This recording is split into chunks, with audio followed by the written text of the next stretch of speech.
Muy buenas tardes, bienvenidos al Ateneo de Santander. Tenemos hoy con nosotros a un gran escritor y sobre todo, al menos en mi apreciación, un gran guionista de cine y de series de televisión. Comentábamos hace un momento que el guionista suele ser el que desaparece en los carteles de las grandes producciones cinematográficas y el que también apenas aparece en las series de televisión cuando es un elemento esencial para que una película o una serie realmente enganche y triunfe. En esta novela y en las anteriores que él ha publicado se nota ese pulso que tienen los guionistas que le da velocidad a la novela, le da interés y garra para que el lector quede enganchado y siga leyendo hasta el final. Estamos, como digo, con Santiago Díaz, un escritor que ya está consagrado con las 4 novelas de la serie dedicada a la detective Indira, en efecto, y que ahora inicia otra, al menos trilogía, con un detective que es J.D., un detective gitano, con unas peculiaridades que le hacen, yo creo que un personaje muy interesante, y como siempre con un elenco de personajes en su entorno que realmente son atractivos y enganchan. Estamos, por tanto, ante la primera de una serie de 3 novelas que yo no sé, pero me imagino que posiblemente también puedan pasar a convertirse en una serie de televisión o que alguna de ellas se haga una película. Pero ya sin más, porque de lo que se trata es de escucharle a él, voy a pasar la palabra a Javier Menéndez Llamazares, crítico literario del Diario Montañés, habitual del Ateneo de Santander, y entre Javier y un poco yo, pues vamos a tener una conversación con Santiago Díaz. Pero algo importante, el libro, esta novela, se está vendiendo en la entrada, ustedes lo pueden adquirir. Importante. Y después, no, deben adquirirlo. Sí, exacto. Y después estoy seguro que Santiago Díaz estará encantado de firmar ejemplares cuando terminemos. Y también, si hay tiempo, habrá un momento para que ustedes puedan hacer las preguntas que consideren oportunas y Santiago responderá. Así que, Javier, adelante. Pues muchas gracias, un placer estar de nuevo aquí. Yo creo que es muy probable que conozcan ya ustedes a J.D. Cortés, pero por si no le conocen, hay una presentación en el capítulo 2, no voy a desvelar mucho, sobre todo porque el autor ya ven que es muy majo, pero es muy grande, o sea que si cuento demasiado, y probablemente hasta corra más que yo, con lo cual, Bueno, en fin. eso ya no. Pero bueno. Pero hay una presentación que yo creo que nos dice casi todo lo que necesitamos para empezar a entender a este personaje, incluso antes de leer el libro, ¿no? Y dice, ser gitano cierra muchas puertas en el mundo payo y si además eres policía, las puertas se cierran también en tu propia comunidad. J.D. Cortés no se avergüenza de ser ni una cosa ni la otra, aunque eliminando una de ellas de la ecuación, su vida sería mucho más sencilla. En cuanto empiecen a leer el libro van a ver que efectivamente de sencilla su vida no tiene nada.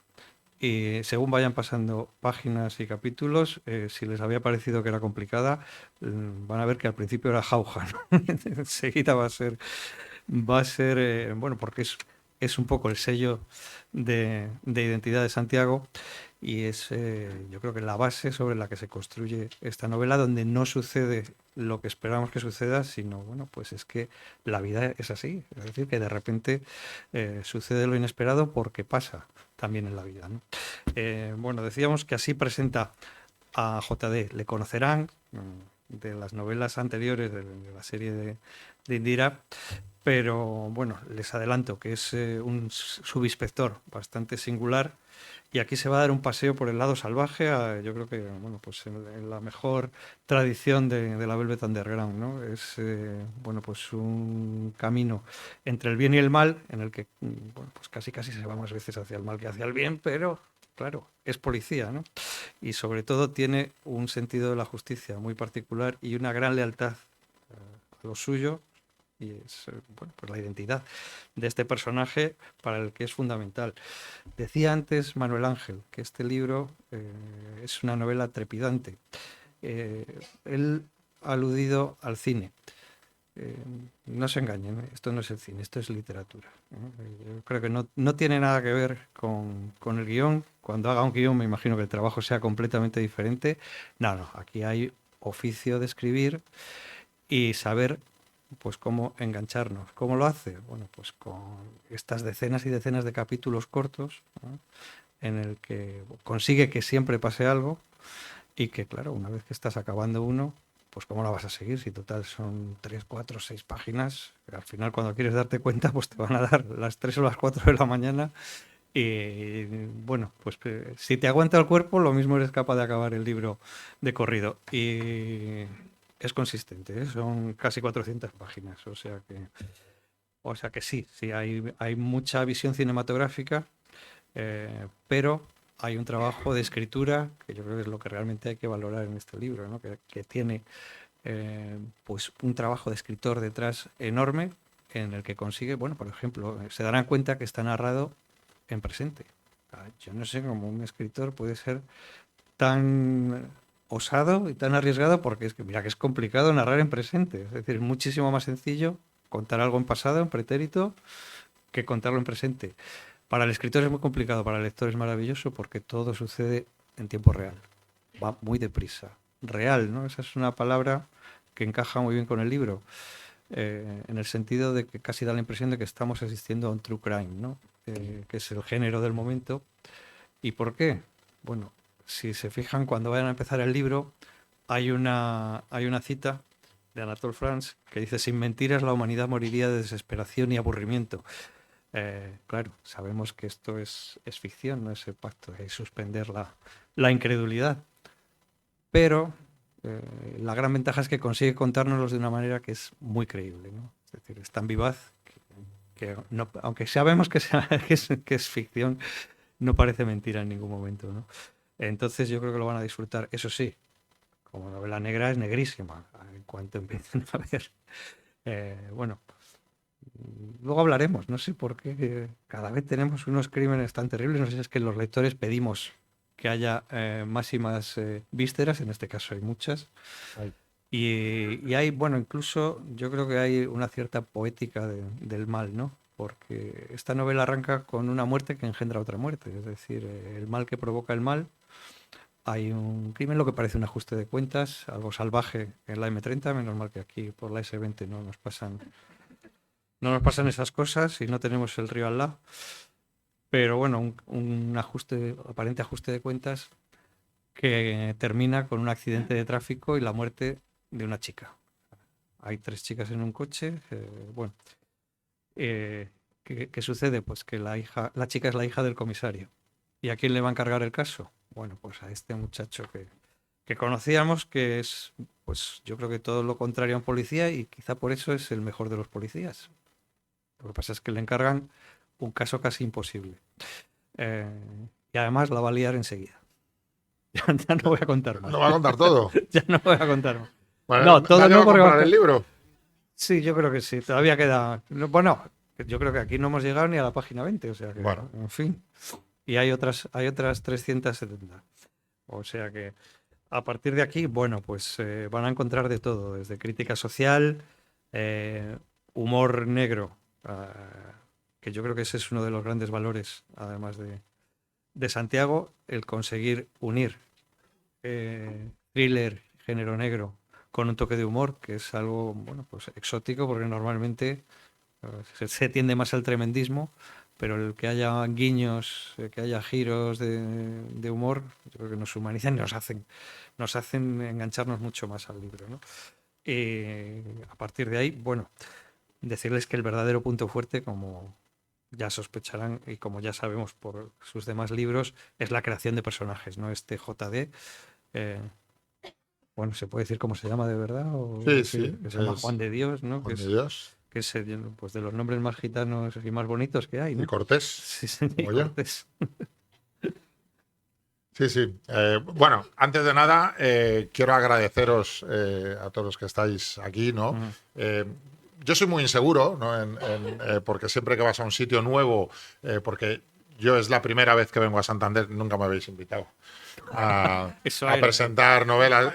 7 novelas he tenido que esperar para que me invitéis, pero bueno, en fin, os lo perdono. Y entonces, pues, estoy encantadísimo de estar aquí. Y bueno, y venía también nervioso diciendo, con esa inseguridad que tenemos los escritores, de decir, es que no va a venir nadie, ¿no? ¿Quién va a venir a escucharme, ¿no? Entonces, bueno, os lo agradezco muchísimo y espero que pasemos un buen ratito. ¿Y cuál era la pregunta? No, si te has adelantado. Ah, vale, vale, vale. ¿Que tenés ganas de hablar? Ya me lo ha dicho antes de empezar. Dice, no te preocupes, que yo callado no me quedo. Digo, No, no, claro. en fin. A ver, con decirme hola ya. Bueno, la pregunta, obviamente, yo creo que la tiene todo el mundo en la cabeza, ¿no? Este personaje fue ganando protagonismo en las novelas de Indira, hasta el último caso, que es el lugarteniente casi casi, pero tú ya en ese momento tenías en mente que este personaje iba a dar el salto, iba a tener su propia saga, o es algo que te ha surgido, o sea, ¿lo ha pedido él? ¿Lo tenías tú previsto? ¿Cómo Bueno, surge, cómo se inventa o cómo se saca un spin-off, ¿no? De una novela?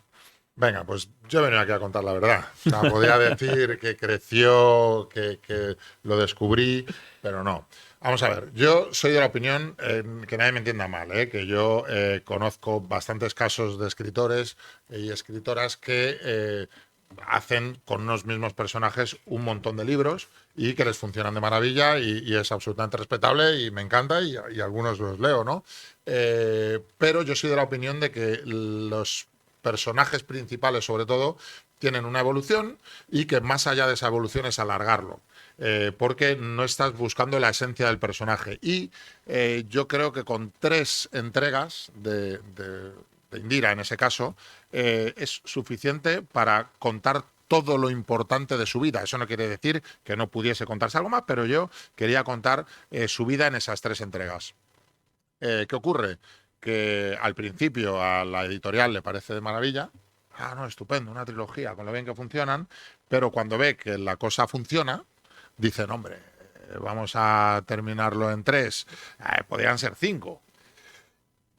Y yo no estoy de acuerdo con eso. Entonces yo dije, me adelanté a eso y dije, pues como me van a decir que lo continúe, les voy a decir que no, pero a cambio les voy a ofrecer una posibilidad de continuidad dentro del mismo universo, pero con algo totalmente nuevo.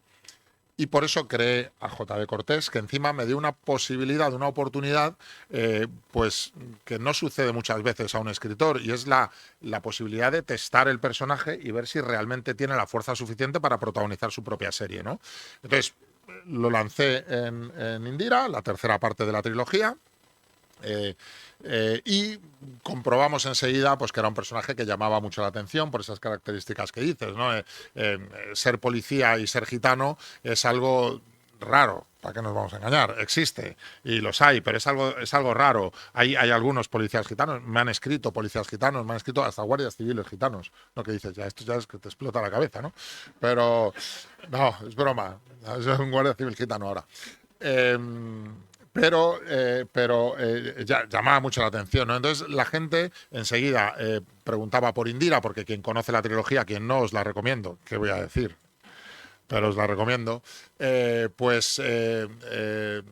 sabe que la tercera parte el protagonismo es de Indira, pero JD, que aparecía por ahí, llamó muchísimo la atención a todo el mundo y todo el mundo quería saber más de la vida de este policía gitano, de por qué quería ser policía habiendo crecido donde lo hizo. Y entonces ese personaje a la hora de crearlo a mí me dio muchísimas posibilidades argumentales y me dio una de las mayores alegrías que puede tener un escritor, que es el tener algo, ¿no? El tener un personaje que te puede protagonizar una serie de novelas, ¿no? Que nosotros siempre estamos buscando qué escribir, ¿no? Porque tenemos que seguir entregando novelas a la editorial. Y bueno, y entonces pues JD me di cuenta enseguida de que era un personaje muy potente, que tenía una serie de características, aparte de esa tarjeta de presentación de ser policía gitano, no se queda solo ahí, sino que tiene una profundidad muy grande porque en la comisaría nadie se fía de él, con esos prejuicios de cuidado, que hace un gitano entre nosotros, esto es muy raro, y no se siente cómodo ahí, pero es que en su barrio tampoco, porque en su comunidad nadie se fía de él, porque decir que hace un gitano policía, que hace un policía entre nosotros. Entonces, esa falta de lugar en el mundo, el estar buscando constantemente no la aprobación, sino dónde ubicarse y que se fíen de él, hace que el personaje gane muchísimo en humanidad y en profundidad.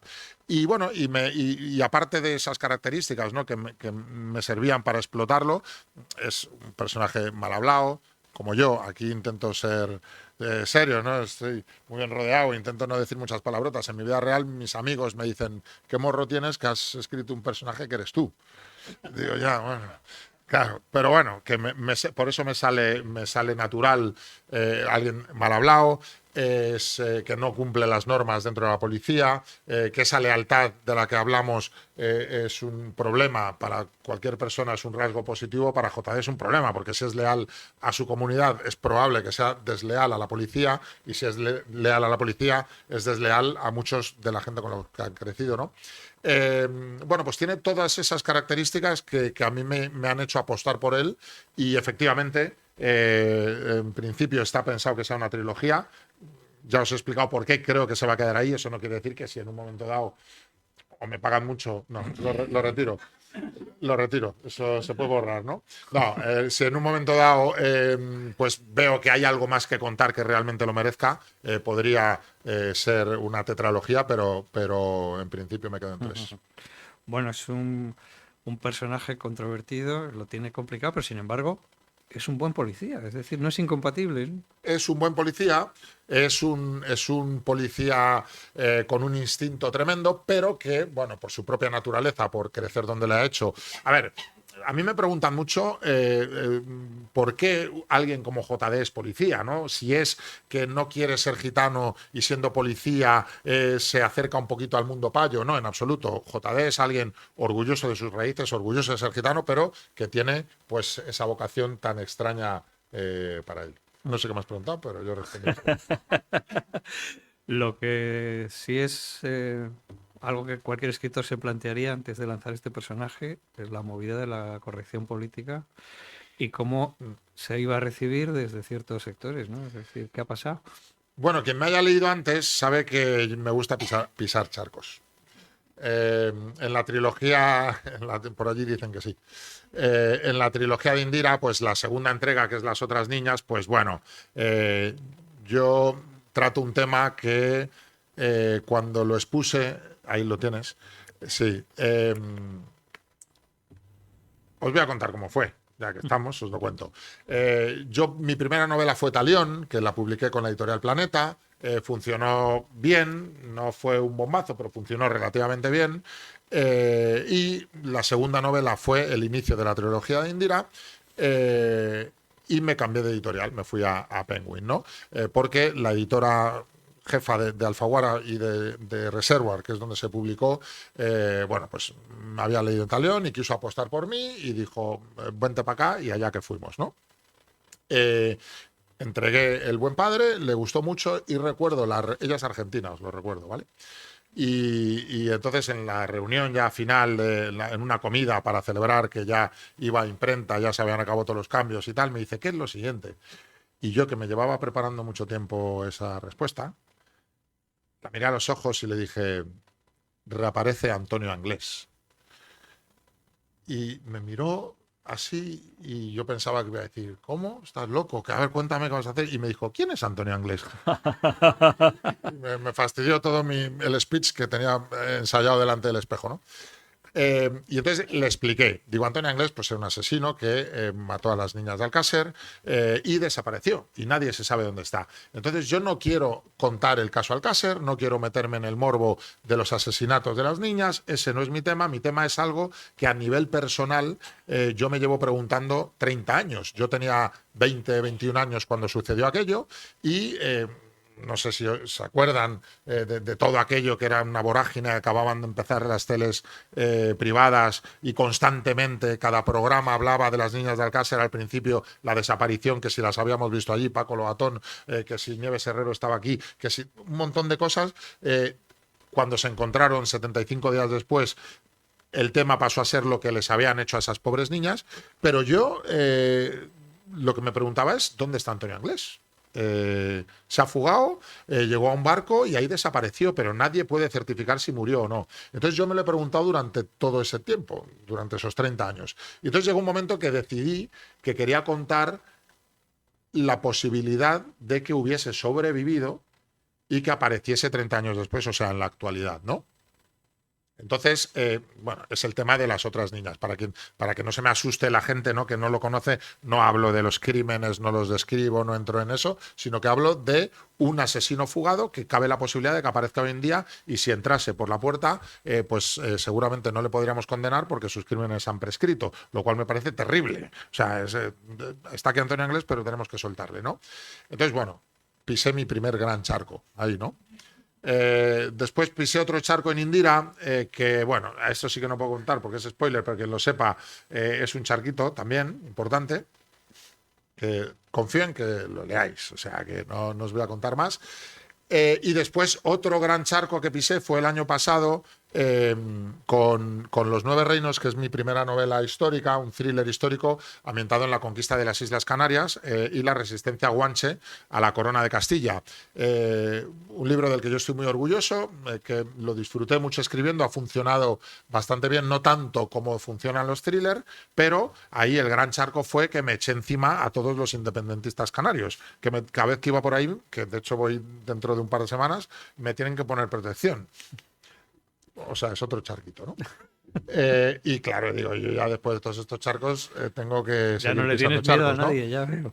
Pero he de decir que el mundo gitano a mí me atrae mucho desde que me encargaron hacer una serie. Yo soy guionista antes que escritor.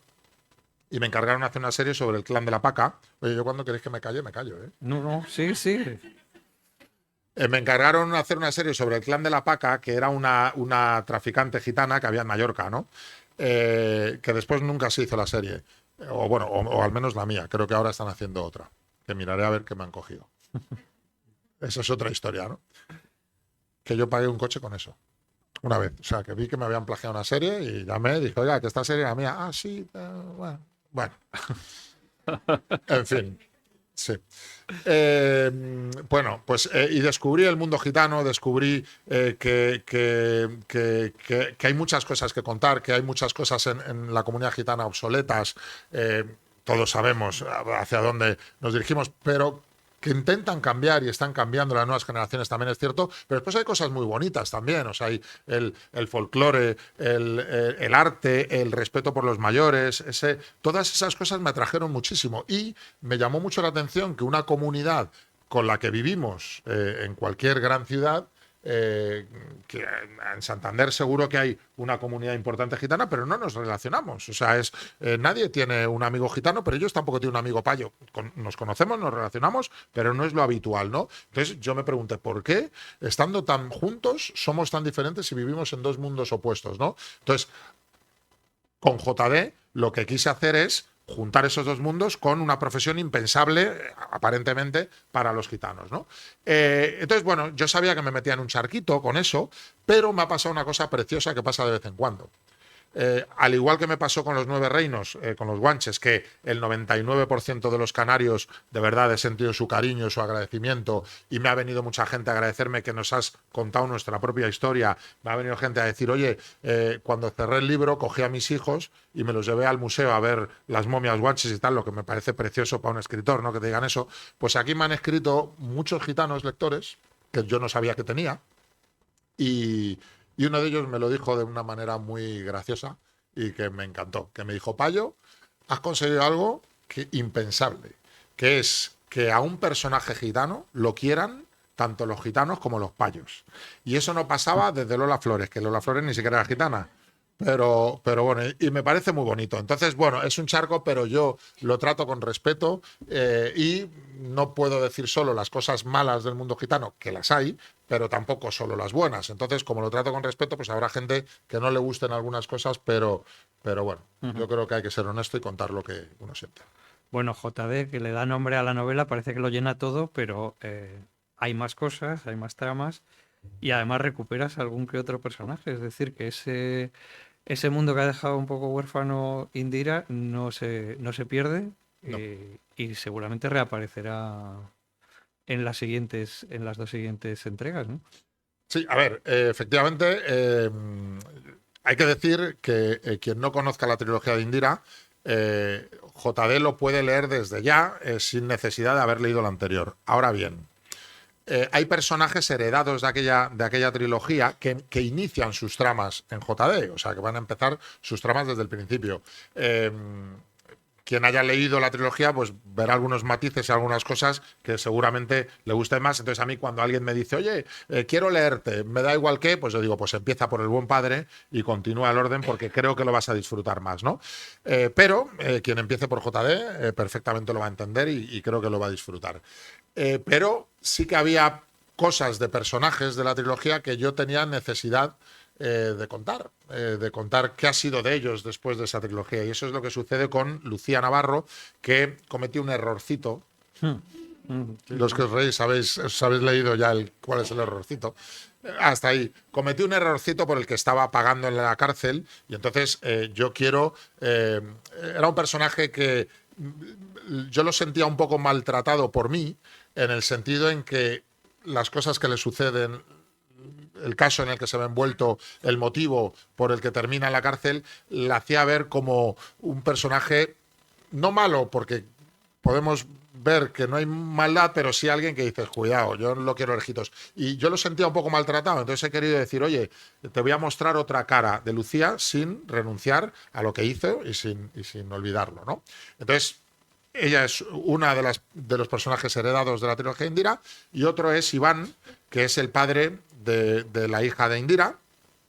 Bueno, y con Iván, su hija, James, que es un niño adoptado, y la abuela Carmen, que es un personaje bueno, que a mí me gustaba mucho su ternura, su humor, y que aportaba un poquito de luz ante tanta oscuridad. No es mía la frase, es que la dijo un periodista y me encantó. Y claro, no tendría que decir que no es mía, o sea, pero bueno. Entonces, bueno, sí, efectivamente es JD, también la historia de Lucía desde el principio, por así decirlo, que se la conoce aquí, y la historia de Iván también recuperándose de la vida. Bueno, y como es una novela, bueno, no sé si es thriller o novela negra, porque como últimamente lo de las etiquetas es complicado, yo no Sí. sé si es un thriller negro, pero bueno, o calé, ¿no? En Romántica este caso. del todo no es. No.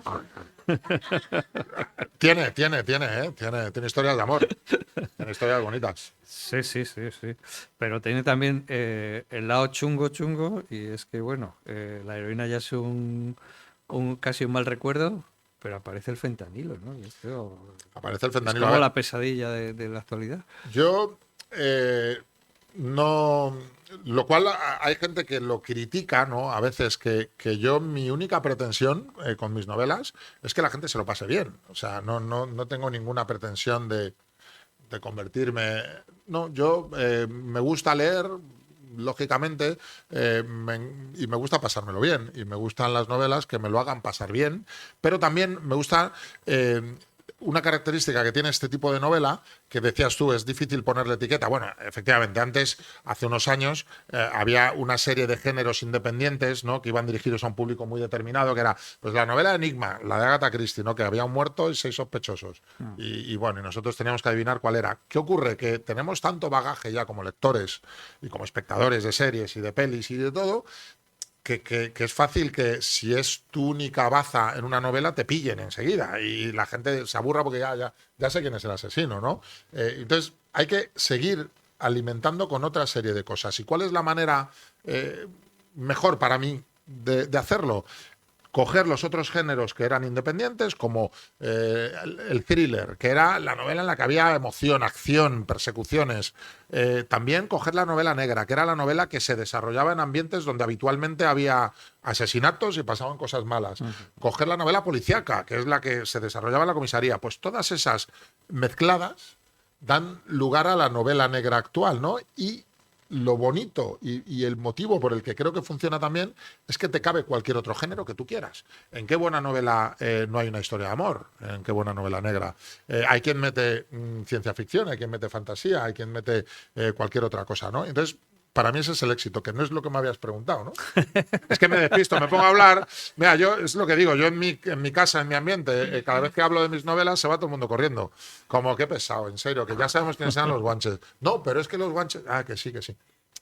Y aquí, que no os vayáis, pues a mí me parece maravilloso. Entonces yo me lanzo. No, te Santiago, había preguntado por lo del no, fentanilo, perdona. ¿no? Perdón, el fentanilo, No, vale. no, a ver,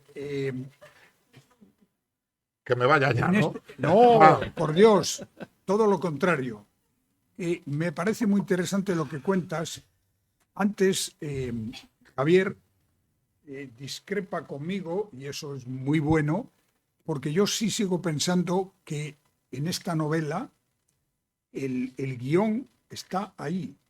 Y, por ejemplo, a la mayor parte de los novelistas, y lo dicen, lo que más les cuesta es escribir los diálogos entre los personajes.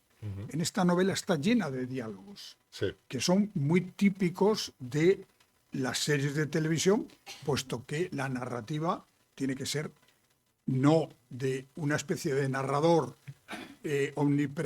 omnipresente, sino de lo que hablan entre ellos. Sí. Y mi pregunta es esta, es decir, cuando tú te pones a escribir una novela, ¿cómo te puedes quitar el gorro de guionista Vale. para meterte en lo que, como bien ha dicho Javier también, es literatura? Vale. Tomo 10 segundos para lo del fentanilo que me habías preguntado, que no se me olvide, y voy aquí.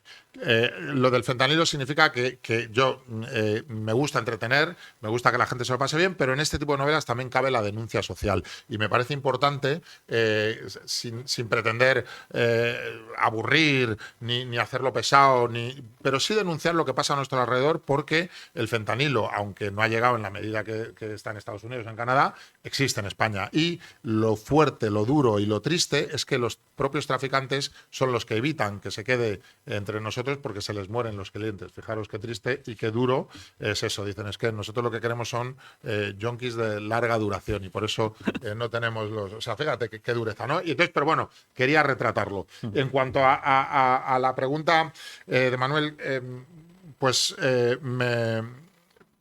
yo no renuncio a mi pasado como guionista, no me avergüenzo, no reniego de él, a pesar de que ahora disfruto más haciendo novela porque es la única manera de poder contar las historias desde el principio hasta el final, sin un equipo, sin tener que plegarte a los deseos de productores, que me caen muy bien, por si acaso, pero a cadenas y demás.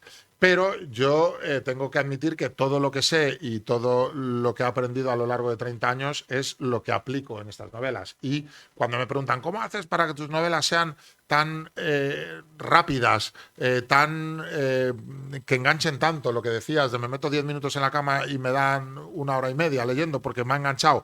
Bueno, pues es aplicando todos esos conocimientos. Esto es que la historia siempre avance, que... No hay lugar para la paja. Si hay algo que se puede quitar y no afecta a la historia, lo quito porque ahí me cabe algo más, algún giro, alguna sorpresa más. Y efectivamente lo que decías de los diálogos, porque para mí una sola línea de diálogo revela mucho más al personaje que una página entera describiendo cómo es o demás, ¿no? Hay una que no me atrevo a leer, que es el primer diálogo del libro, que no la leo porque entonces ya sí que no vendemos ni un libro, hay que leerlo en el contexto, pero es una presentación de JD que en una sola línea ya sabes cómo es, o sea, dices, ostras, este tipo cómo es, ¿no? Entonces, yo cuando escribo novela con los códigos de la novela, pero es imposible que no se note mi trabajo y mi aprendizaje como guionista porque aplico todo lo que he aprendido en ello. Entonces, al principio de mi profesión había gente que me decía, se nota que eres guionista, y me lo decía con condescendencia y yo me avergonzaba un poco. Bueno, sí, a ver, ahora me dicen muchas veces, oye, se nota que eres guionista. Yo digo, gracias. Les dejo descolocados. ¿Por qué? Pues porque si eso quiere decir que aprovecho el tiempo, aprovecho lo que me dais, aprovecho el tenerte enganchado, aprovecho cada página para pegarte un salto en el sofá, un respingo, para dejarte sin dormir y que al día siguiente te acuerdes de mí, para que los diálogos en una novela llena de muertos y de cosas feas te hagan reír, te arranquen una carcajada por lo que dice JD en el momento en que lo dice. Si todo eso significa ser guionista, gracias. Yo escribo novela o escribo guión, pero soy la misma persona. Bueno, de hecho, si tuvieras que trasladar esta novela a una serie, casi tendrías que encargárselo a alguien, ¿no? Porque Exacto. habría que decidir muchísimo. No cabe ni en una serie de 20 capítulos. Me ha pasado, ¿eh? A ver, esto es una pregunta complicada, ¿eh? Que para mí las mejores personas del mundo son los productores. Lo digo en serio, no lo digo por... es porque nunca se sabe si tengo que volver a la tele algún día. Espero que no, espero que pero... no, Ojo, que la cámara esa quiere decir Sí, que se retransmite por streaming. No, vamos a ver. Todas mis novelas, el proceso para crear una serie de una novela es muy sencillo. Viene una productora y te dice, oye, quiero comprar la opción de derechos, que significa que por un dinero, no os creáis que es muchísimo, sino por un dinero de, bueno, poco, pero suficiente para que ellos durante 12 o 18 meses, depende ya del acuerdo que se llegue, puedan mover el producto entre las cadenas o entre las plataformas, ¿no? Para intentar venderlo. En caso de que se venda, pues ya en ese mismo contrato de opción de derechos, pues ya te dicen lo que te tendrían que pagar en caso de que se lleve. Que no se consigue llevar, pues recuperas los derechos y los puedes vender a otra productora. ¿Cuál es el problema? Que quien haya comprado los derechos ya, vamos, se la ha vendido hasta, se la ha presentado hasta 7 Televisión. A todo el mundo, ¿no? Porque dice, mira, ya que estoy, pues lo intento vender, con lo cual la queman un poquito. Por lo tanto, hay que tener cuidado a quién le das estos derechos, ¿no? Entonces, los derechos de todas mis novelas están comprados en esa primera fase. Y entonces, con El Buen Padre, hubo una plataforma, ahí hasta ahí por leer, que dijo, nosotros queremos hacer esta serie con la condición de que la escriba Santiago Díaz. Y yo dije, joder, me venía fatal, pero no por nada, sino porque estaba con Los Nueve Reinos escribiéndola, tenía ya después, y parece que no, pero eso, la promoción, estar todo el día de viaje, pues al final cuesta encontrar los momentos para sentarse y trabajar, pero por otra parte es inevitable que te ilusiones al decir, ostras, voy a escribir mi propia historia, ¿no? Que es ilusionante. Y no tuvieron que insistir demasiado, yo diré que sí, pero no. O sea, la segunda dije, venga, vale, voy para allá. Y escribí el primer capítulo del Buen Padre y ahí empezaron los problemas. Hasta el punto, ellos me dijeron, te vamos a dejar trabajar a tu manera, nos gusta como está, por lo tanto solo tienes que trasladarlo a audiovisual, hay mucho diálogo, con lo cual va a ser sencillo, tal. Lo hice y ahí empezaron los problemas. Porque interviene tanta gente en el proceso de producción de una novela, de una serie, y mete tanta gente dinero, o sea, una temporada de JD o del Buen Padre o lo que sea puede costar entre 8 y 10 millones de euros, que no es alguien que diga como estos, no, son muchas personas que ponen dinero y todas las personas, lógicamente también, quieren aportar su granito de arena. ¿Y eso qué pasa? Que llegó un momento que en una reunión ya después de 3, 4 versiones del guión, alguien me dijo, es que Indira no es exactamente como la pones ahí. Y entonces, claro, en ese momento, para adentro piensas, ¿qué hago? ¿Qué digo? Me levanto, me voy, paso y tal. Entonces dije, conseguí contenerme, o sea, por mi cabeza pasaron muchas cosas, conseguí contenerme y dije, bueno, tal. Y cuando terminé la reunión, pues pedí una reunión aparte y dije, oye, mira, yo creo que lo más productivo es que yo me retire, que dejemos paso a alguien que aporte una nueva visión, a algún guionista que aporte una nueva visión de esta historia y yo me quedo como asesor o como lo que sea, ayudando en lo que pueda, porque mi intención es que esto funcione y que vaya maravilla y que después de esta venga otra y que todo, ¿no? Estupendo, llegamos al acuerdo, yo me retiré, pero en el momento en que yo me retiré, la plataforma dijo, pues entonces ya no la queremos. Por lo tanto, ¿qué aprendí con esto? Que ahora, el otro día tuve una reunión para JD con una productora americana que quiere venir a España y la quiere hacer, y el punto fuerte es que queremos que tú la escribas, digo, no, ya no me cogéis. Soy como el Risitas cuando le pusieron a cargar sacos de cemento y dijo, ya no me cogen más. Pues eso. Entonces, no me cogen más. No me cogen más porque creo que sería un problema. Entonces, creo que alguien externo, alguien que pueda aportar su visión, cosas novedosas, lo hará bastante mejor que yo y sobre todo que yo me ahorraré muchos disgustos. Básicamente. Bueno, Pero después la gente no se lo cree. ¿Cómo no vas a hacer tu serie, tío? Que tenías que haber vivido aquella reunión, que yo estaba mirando, digo, ¿dónde miro? Digo, miro al suelo, miro tal, bajo la cabeza, no sé. Miro fijamente a la persona que me dijo que Indira no era así y me dieron ganas de preguntar, ¿y cómo es? Ilústrame. Por si se me ocurre escribir una tercera parte. o sea que realmente es más satisfactorio como creador el hacer una novela que un producto audiovisual Bueno, en ese sentido. a no ser que estés adaptando el libro de otra persona.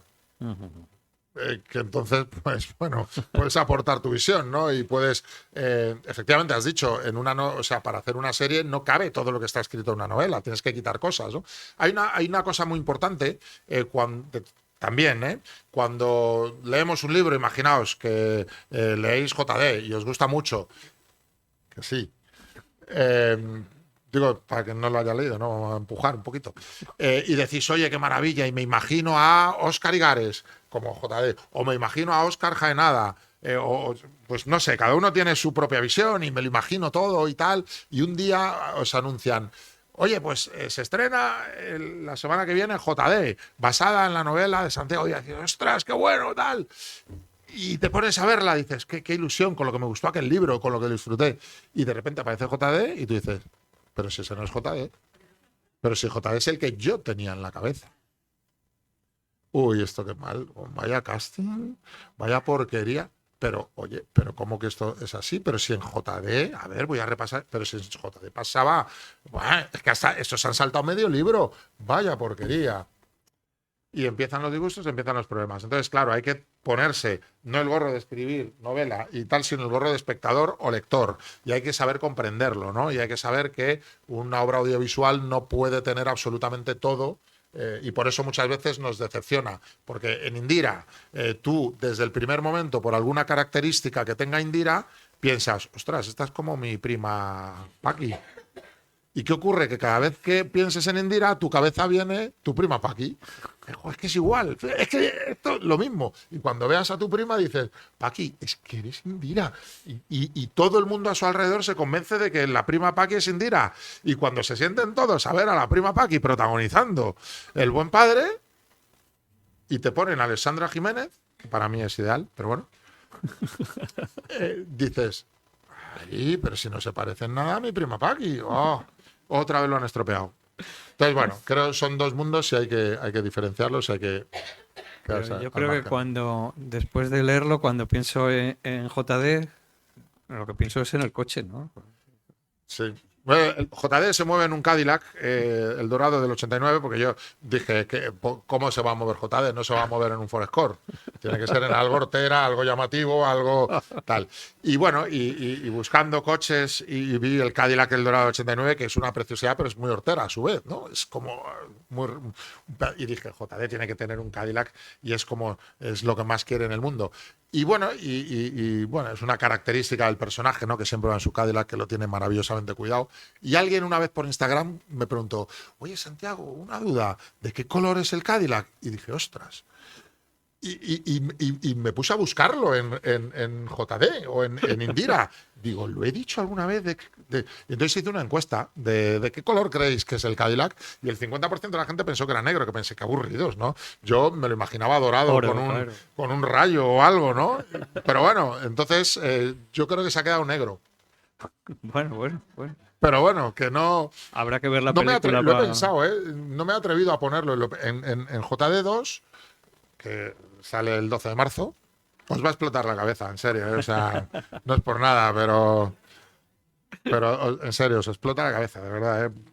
Cogeros la semana libre. Y bueno, y pues en JD2 lo pensé, digo, voy a describir un poquito más el Cadillac. En JD1, bueno, hay un momento que sufre un poquito el coche, ¿no?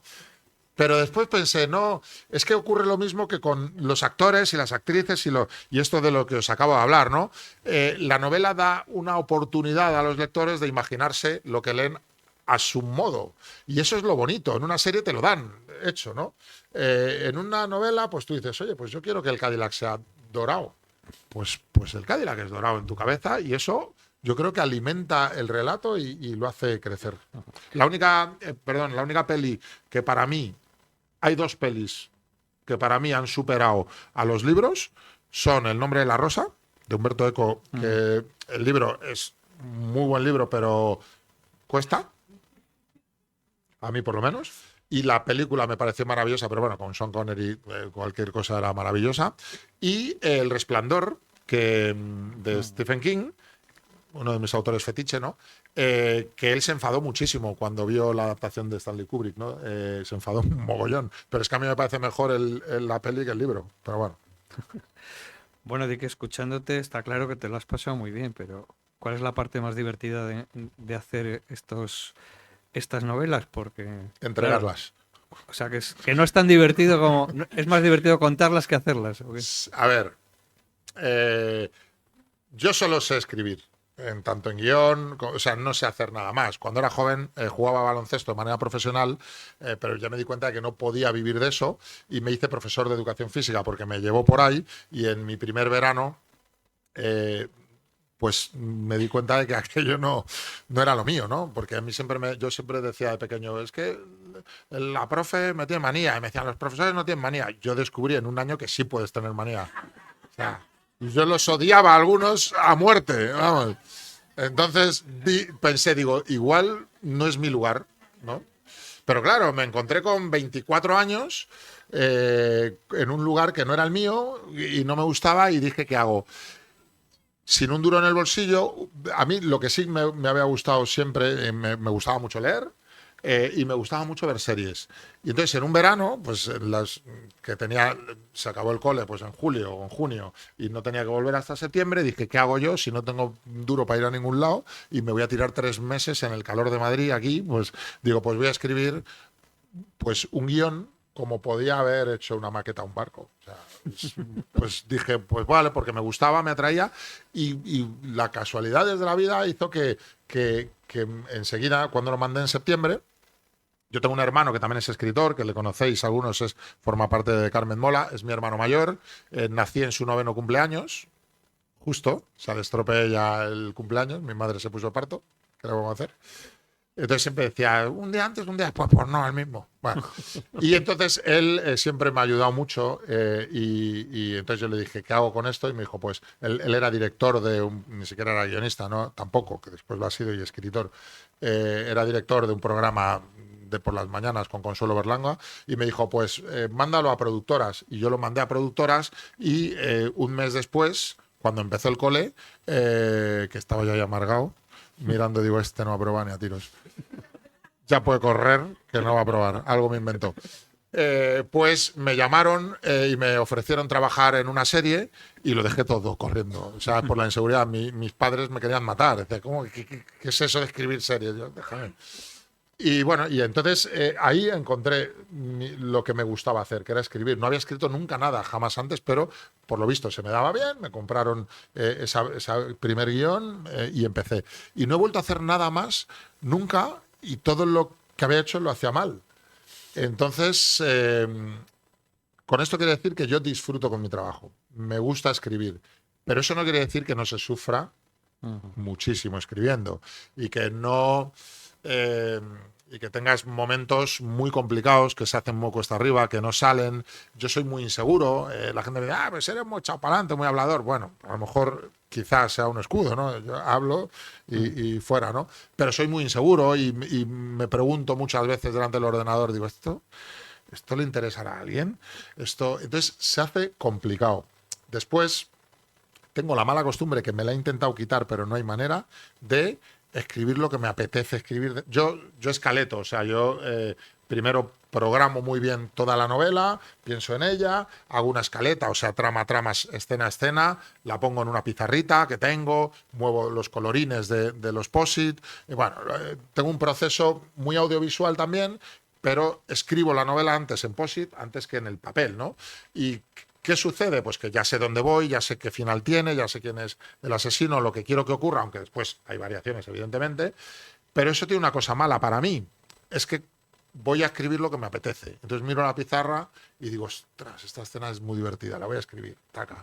Y como la puedo escribir porque es la escena 76, pues la escribo. Y esta, ostras, me apetece esto, pues esta, tal. ¿Qué ocurre? Que los últimos 3 meses de escritura quedan las que no me apetece escribir. Y se me hacen. Ahora mismo estoy que no sé si cortarme las venas, si dejarme las largas, porque me queda nada. De JD2 me queda un 15% de la novela, cerrar flecos, ajustar cosas antes del proceso ya de correcciones y demás, y se me hace muy cuesta arriba, ¿no? Entonces a mí el proceso final, el encajar esas cosas, me cuesta, pero por lo demás lo disfruto porque me gusta mucho. Lo que pasa es que ahora ya no es como ese verano, ¿no? Que lo hacías Bueno, con libertad. Ahora, bueno, a ahora ver, tienes que después de, escribir en los aeropuertos, en los hoteles. Claro, a ver, después de 30 años como guionista, o 25 en aquel momento, fue mi hermano también el que me dijo, tío, escribe una novela. Y dije, ¿pero cómo voy a escribir yo una novela? No tengo capacidad para aguantar una historia yo solo durante tantas páginas, cuando estoy acostumbrado a escribir guiones con varios compañeros, y bueno, y no me sentía capacitado. Pero me metió el gusanillo, él ya había escrito 4 o 5, y me metió el gusanillo de escribir una novela, y cuando encontré el tema dije, voy a probar de la misma manera que lo hice aquel verano, a ver si suena la flauta, a ver si, tampoco, no sé, simplemente a ver qué sale de aquí, pero como un juego, ¿no? Yo sabiendo que mi profesión era de guionista y que pronto pues iba a escribir otra serie, ¿no? Pero también dio la casualidad de que pues la escribí y unos meses después, tardaron, pues me llamó Planeta. Yo ya pensaba que nunca me iban a contestar, ¿no? Y que nunca me iban a decir nada. Y recibí esa llamada, pues con las que todo aspirante a escritor sueña, ¿no? De Santiago Díaz, sí. Pues nada, somos de Planeta, hemos leído tu manuscrito y te queremos publicar. Yo, ¿sí?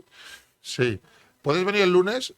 Es que el lunes tenía un billete para Londres, pero vamos, que lo cambio. Me dijeron, no, puedes venir el jueves también, ¿eh? Ah, digo, pues entonces sí. Y entonces, pues así fue, ¿no? Y fue también casualidad.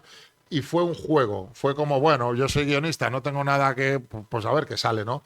Me publicaron y, y bueno, y lo disfruté mucho, me gustó el proceso, me gustó poder contar la historia desde el principio hasta el fin.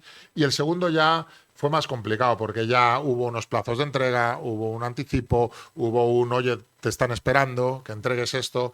Y bueno, ya dejó de ser un juego para convertirse en una profesión.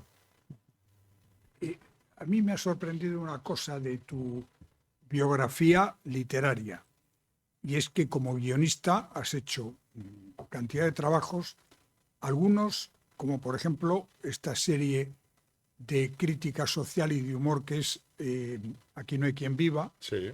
y me cuesta ver cómo tú puedes cambiar tu cabeza para escribir esos guiones que además son chispeantes, muy movidos, con una crítica.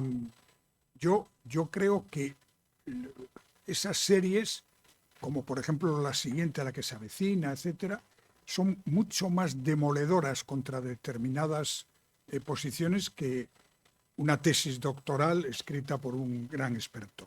Pero la pregunta es, ¿cómo puedes cambiar tu mentalidad de hacer un guión que además está técnicamente, yo diría que casi perfecto, de algo tan entre cómico, crítica social, y luego escribir novela negra? Bueno, antes de nada quiero aclarar que yo cuando empecé a escribir guionista, fui guionista, trabajé en varias series y me fichó Antena 3 y yo cuando entré a trabajar a Antena 3 entré a trabajar en una especie de guionista de la cadena al que enviaban a productoras, ¿vale? Entonces yo tanto en Aquí no hay quien viva como en Compañeros, como en Un paso adelante y algunas más, yo era como el guionista que enviaban de la cadena. O sea, no escribía los guiones en sí, sino que trabajaba con el equipo de guión en los guiones que después tenía que aprobar. O sea, era el odiado. O sea, era, pues me odiaban dos, cuidado que viene esta, tirarnos cosas, ¿no? Entonces, o sea, yo lo que es escribir esos guiones no los escribí. Pero sí estuve en ese proceso, ¿no? Pero te pongo un ejemplo para responder a tu pregunta de cómo puedo escribir, que es así, me la escribí enterita, El secreto de Puente Viejo, 700 capítulos, sobre una historia de amor del siglo pasado, de una partera, larguísima y buenísima, ¿no? Porque nunca se supo cuál era el secreto, ¿no? Pero de Puente Viejo. Y escribí El secreto de Puente Viejo, también escribí Yo soy Bea, que era humor, también escribí Malaca, que ahora mismo está de moda, se ha puesto de moda, la estrenamos hace 6 años y la acaban de estrenar en Amazon y se ha puesto número 1, número 2 del mundo. Dices, ostras, y me han llamado ahora, te queremos hacer una entrevista sobre Malaca. Digo, Malaca, ya no me acuerdo ni de qué iba. Digo, pero bueno, venga. He hecho Escándalo, que es una que también está en Amazon, que tiene tela también, sí, tiene... O sea, que he hecho historias de amor del siglo pasado, de una partera, he hecho Betty la Fea, o Yo soy Bea, he hecho Malaca, que es mafias, muertos, tal, hago novela. A ver, el haber trabajado en ese tipo de series, en todas esas series, para mí ha sido la mayor escuela y el mayor aprendizaje que he podido tener en mi vida, ¿no? Me preguntaba, es que me gusta, ¿no? Y el sufrimiento, y mira que sí que es una de las series a las que más agradecido estoy y que más me ha hecho crecer y que me ha permitido escribir novelas y tal, pero sufrimiento era escribir un capítulo de Puente Viejo. No, o sea, en el sentido en que eran 50 minutos, 16 escenas, secuencias en el mundo televisivo, por lo tanto, a una media pues de 3,5, 4 páginas cada escena. Algunas veces de 2 personajes que lo único que se tienen que decir es que se quieren. Si es una, pues dices, venga, pues busco cómo hacerlo, ¿no? Y te encuentras algo, pero es que eran 16.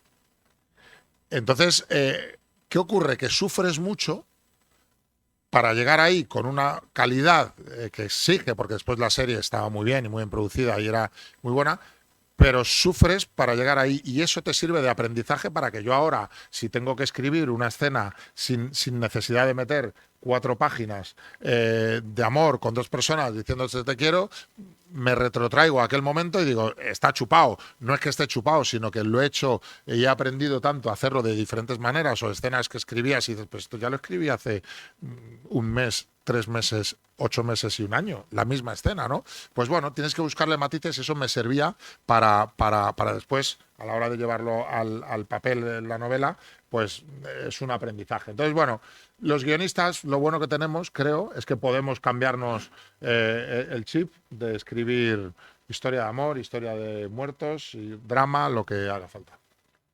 Pues muy bien, hemos llegado al final de la primera parte. Ahora viene la segunda, que es cuando ustedes pueden preguntar lo que quieran al invitado de hoy, a Santiago Díaz, y para lo cual les pasarán el micrófono para que oigamos todos la pregunta y después la respuesta del novelista. Esto es como los karaokes, ¿vale? O sea, nadie se atreve, no, uy, que yo canto fatal. Después, una vez que coges el micrófono, ya no lo soltáis. Entonces, alguien tiene que romper el por aquí. He hecho referencia a la serie de Puente Viejo. Sí. Una serie que yo no he visto todos los capítulos, obviamente. Creo que nadie. Pero, sí. Pero sí muchos. Y era una serie que realmente enganchaba, con personajes buenos, buenísimos, y malos, malísimos. Sí.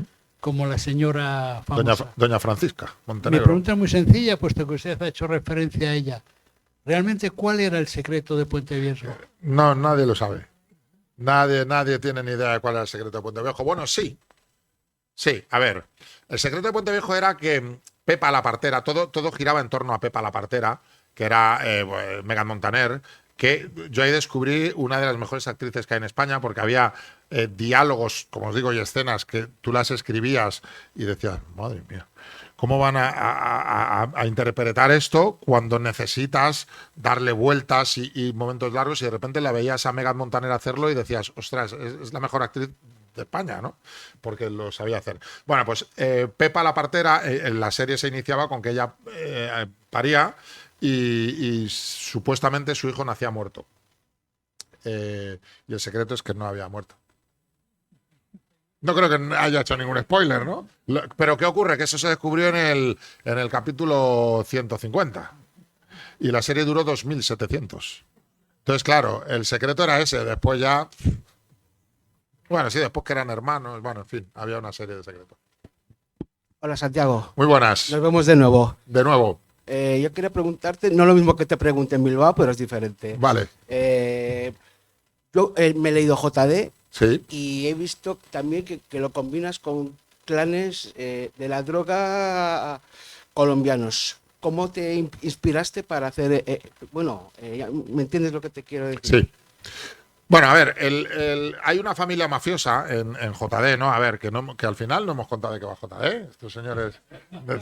Bueno, JD comienza con un ajuste de cuentas entre clanes que efectivamente no se limitan a ahorcarlos ni a pegarles un tiro ni nada, sino que hacen una combinación de una serie de cosas que les ahorcan, les abren en canal el vientre y al tensarse la cuerda, pues los vacían por dentro, que es la amenaza tan gitana de te voy a sacar las tripas, ¿no?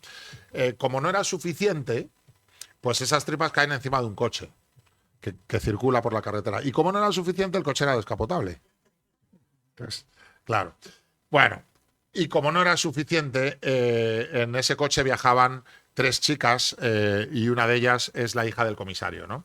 Y bueno, eso me sirve no solo como algo de gore, sino... Punto 1, para decir, oye, cuidado que nos estamos enfrentando con un tipo de personas que, aunque se ha visto en los clanes colombianos o en los cárteles colombianos o mexicanos, que por desgracia se ha visto estas cosas, no se ha visto en España y cuidado que nos vamos a enfrentar con alguien así.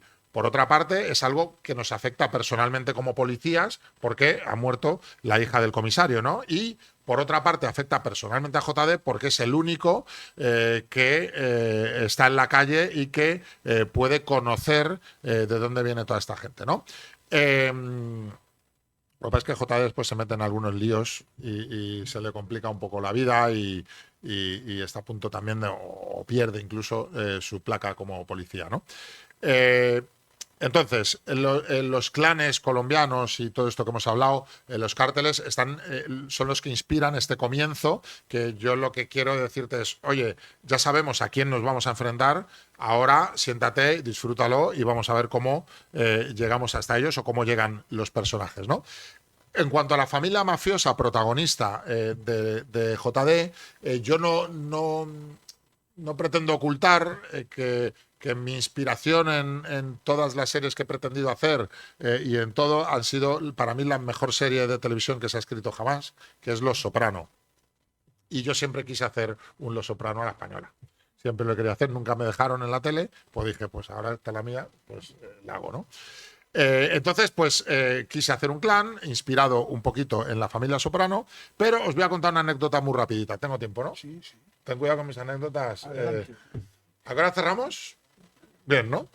Bueno, cuando yo escribí Las otras niñas e investigué a la familia Anglés para contar esta ucronía de que habrá sido de Antonio Anglés y si puede seguir vivo, descubrí un personaje que me fascinó, que era Kelly Anglés, que era la hermana de Antonio Anglés, la única de los 10 hijos que tuvo Neusa que nunca pasó por la cárcel ni nunca delinquió, bueno, o nunca la pillaron por lo menos, ¿no? La más inteligente de la familia y la que cuando ocurrió todo esto, ella trabajaba, ¿os acordáis de las Mamachicho que estaban en aquel momento y demás? Pues ella trabajaba en Canal Nou como bailarina. Era una chica muy guapa, muy atractiva y era bailarina. Cuando sucedió todo esto y pudo, se fue a Las Vegas a intentar pues triunfar como bailarina y estuvo allí unos cuantos años trabajando, que de hecho es el motivo por el que se reabrió el caso años después, porque pensaban que Antonio Anglés podía estar en Las Vegas con ella, podía, bueno, en fin. Y ella se fue a Las Vegas. Al cabo de los años de no conseguir lo que quería en Las Vegas, volvió a España y aquí me parece fascinante. Y no se le ocurre otra cosa que presentarse al casting de Got Talent con Risto Mejide. Este casting está en Google, o sea, lo ponéis. Kelly Faces de Faces se llamaba ella, ¿no? Risto Mejide era un destroyer en aquel momento. Y le hizo una crítica terrible. O sea, he sentido vergüenza ajena. A ver, el espectáculo era lamentable que dio ella. Se cambiaba de ropa, pero muy, muy mal, ¿no? Y le dijo, es lamentable el espectáculo que he visto. Chica, no vales para esto. Muy duro fue con ella. Pero eso le sirvió a Kelly para decir, se acabó mi sueño de ser bailarina, de triunfar, no lo he conseguido, a otra cosa. ¿Y cuál fue la otra cosa? Reunir a todos sus hermanos y decirles, se acabó el delinquir. Me vais a dar todo lo que tenéis, incluido el piso de nuestra madre, que yo me voy a encargar de los negocios de la familia. Bueno, pues pocos años después, la familia Martins, porque se cambiaron el apellido, o sea, se pusieron el nombre de la madre, era una familia inmensamente rica, con constructoras, locales, restaurantes, gasolineras, y todo gracias a Kelly Anglés, que dijo, se acabaron. A ver, después los hermanos, a ver, la cabra siempre tira al monte y la liaban de vez en cuando, pero todos sus negocios eran legales y de hecho hoy en día siguen siendo una familia bastante rica. Y yo quise contar la historia de esta mujer a través de la familia Garza, que es la familia protagonista de esta historia, que son pues una familia que se dedica a lo que se dedica, pero tienen una hija que dice, ¿para qué seguimos en esto si ya tenemos suficiente para vivir 3 vidas y tenemos negocios legales que nos pueden apartar de todo esto y alejar el riesgo? Lo que pasa es que en este tipo de familias pues siempre hay alguien que dice, no, yo quiero seguir por donde tiro, ¿no? Entonces quería contar esa historia basada en un personaje real. Que, por cierto, el charquito también que me metí, que fue, cundió el pánico cuando fui a presentar las otras niñas a Valencia. Porque decían, se van a presentar los Anglés. Yo nunca se presentaron. Bueno, gracias a Dios. Claro. Bien. Y después otra cosita, nada, muy rápida, que en Bilbao me presentó Miquel Santiago, que si no le conocéis os lo recomiendo mucho, las otras niñas, y fue en pandemia. Y estábamos todos con la mascarilla, ¿no? Y fue en FNAC o en la Casa del Libro, no sé. Bueno, estábamos ahí presentando, había mucha gente, por él, no por mí, pero bueno. Y justo a mitad de presentación entró... ¿Era en...? No, pero yo me refiero a las otras niñas, a la presentación de las otras niñas. Pero fue en FNAC, me acuerdo perfectamente. ¿De las otras niñas? No. Te aseguro. No, vale. Pero no, fue en Casa del Libro o en FNAC. Es que me acuerdo como si fuera ayer, porque entra una persona con mascarilla, con boina y abrigada, hacía frío, era enero o febrero, y muy abrigada, ¿no? Y se coloca detrás de pie y está ahí 10 minutos y se va. Y coincidió que yo estaba hablando. Raro.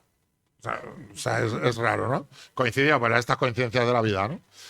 Y me interrumpió Miquel y me dijo, perdona. ¿Te has dado cuenta de que ese podía ser Antonio Anglés? Y pensé, ostras, es verdad. O sea, nunca supimos lo que ocurrió con Antonio Anglés, nunca se encontró su cadáver, nunca... y me pareció que era como lo que yo cuento en la novela, ¿no? Que no ha venido a cuento. ¿Cuál era la pregunta? Era de que la familia Garza, pues hasta aquí he llegado. A ver, ¿os habéis dado cuenta? Podéis hacer más preguntas que respondo con monosílabos. ¿Sí o no?